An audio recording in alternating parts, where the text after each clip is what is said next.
Olá, tudo bom? Seja muito bem-vindo ao nosso último dia da última lição do trimestre em que estivemos estudando sobre educação e redenção.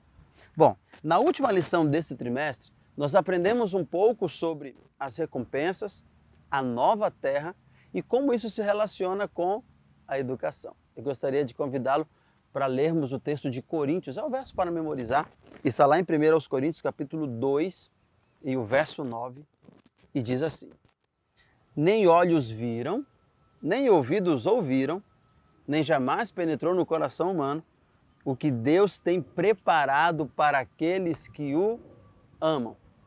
Tente pensar na imagem do céu, da nova terra. Agora, tente lembrar o que você ouviu a respeito disso, uma música, talvez uma linda poesia, uma descrição. A Bíblia diz que o melhor que possamos imaginar, ou a melhor imagem que possamos ter visto, ela não se compara ao que realmente está preparado. E nesse estudo de hoje, nós iremos dividir nossa conversa em 3 etapas. E a primeira delas é para falar sobre as recompensas, o que está por vir. Nas semanas que passaram, eu estive estudando, tenho uma classe bíblica com amigos, estivemos estudando sobre o tema da morte. Qual o estado do homem por ocasião da morte? Qual a recompensa? E me chamou a atenção uma das alunas, uma senhora, quando ela perguntava, mas então quer dizer que depois dessa vida haverá possibilidade, nós teremos recompensa em relação a reencontrarmos aqueles que nós perdemos? Esse era o teor da conversa. E quando nós lemos, por exemplo, Tessalonicenses, ao ressoar da trombeta, os mortos em Cristo ressuscitarão primeiro, ela ficou muito feliz. E de fato, traz uma segurança para o nosso coração, traz esperança, saber que há recompensa para aqueles que descansaram, mas entregaram o coração a Jesus. E sobre essa recompensa, eu gostaria de ler o que está em João capítulo 6 e o verso 4, porque ele nos assegura sobre o destino dos mortos. Eu perdi meu pai quando eu tinha 12 anos, talvez você que esteja participando conosco tenha perdido alguém que tanto ama. Como podemos ter essa certeza? É a Bíblia que nos assegura, a palavra de Deus. Em João 6,40, o Senhor diz assim, ó: porque a vontade do meu Pai é que todo o que olhar para o Filho e nele crer tenha a vida eterna, e eu o ressuscitarei naquele dia. Essa é uma segurança, é uma afirmação. O Senhor assegura que todos os que morreram em Cristo serão ressuscitados.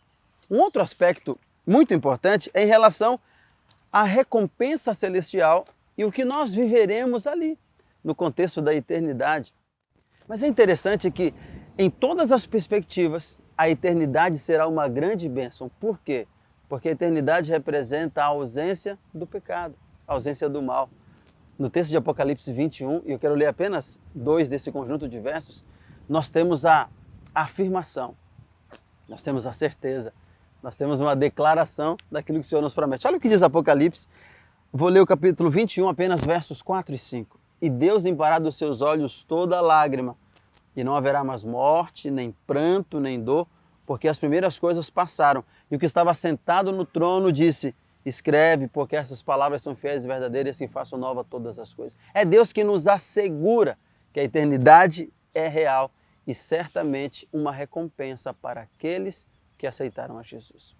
Por isso, enquanto educadores do reino, vamos dizer assim, o nosso papel não seria o de ensinar as pessoas, o de colocar os pés delas no caminho da salvação, que aponta para a vida eterna. Existem muitas coisas para as quais nós não temos respostas. Eu lembro que em algumas ocasiões da minha vida, algumas delas me deixaram com uma interrogação. Uma delas foi a morte do meu pai. Morreu com 42 anos. Eu era um pré-adolescente, um juvenil naquela ocasião, e fiquei me perguntando por quê.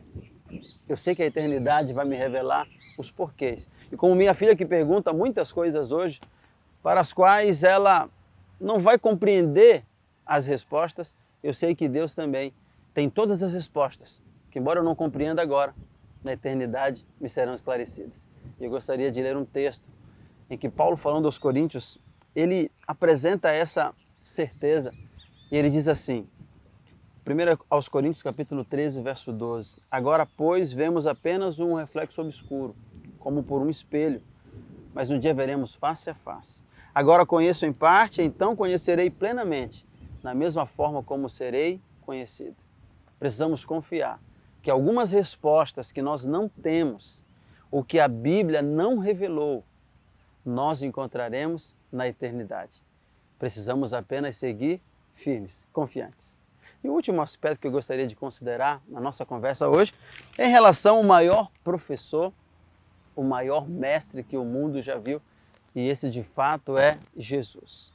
Ele, desde o seu ministério do começo, ensinou, e toda a trajetória de ensino visava um objetivo: levar os seus ouvintes, os seus discípulos, à compreensão das maravilhas da eternidade e à tomada de uma decisão, decidir ficar do lado certo. Jesus foi o maior professor que o mundo já viu. Afinal, a história é dividida em antes e depois de Cristo. Ele não teve nenhum título doutoral, ele não foi PhD em nada, mas deixou a química e a física meio confusas, pois os milagres que ele realizava não permitia que os cálculos matemáticos, físicos ou químicos batessem. Jesus, de fato, foi alguém extraordinário. Eu gostaria de concluir com as lições que esse mestre nos ensinou. Gostaria de ler apenas um verso que está em Mateus 5:2, que resume o ministério educativo de Jesus. Ali diz assim: e abrindo sua boca, os ensinava, dizendo. Jesus gastou todo o seu ministério ensinando, orientando, educando como um grande mestre. E nós, não deveríamos seguir o seu exemplo? Ao finalizarmos o estudo da lição desse trimestre, Educação e Redenção, eu gostaria de deixar um desafio para você. Procure alguém, talvez uma família, uma pessoa, um amigo, e se dedique a ensinar a essa pessoa o caminho que leva à salvação. Certamente você estará dando uma grande contribuição, estará sendo mestre e um educador para aquelas pessoas que ainda não conhecem de Jesus. Que Deus abençoe sua vida e que você decida ser também um educador, aquele que dirige no caminho cristão que leva à eternidade. Um grande abraço, fique com Deus.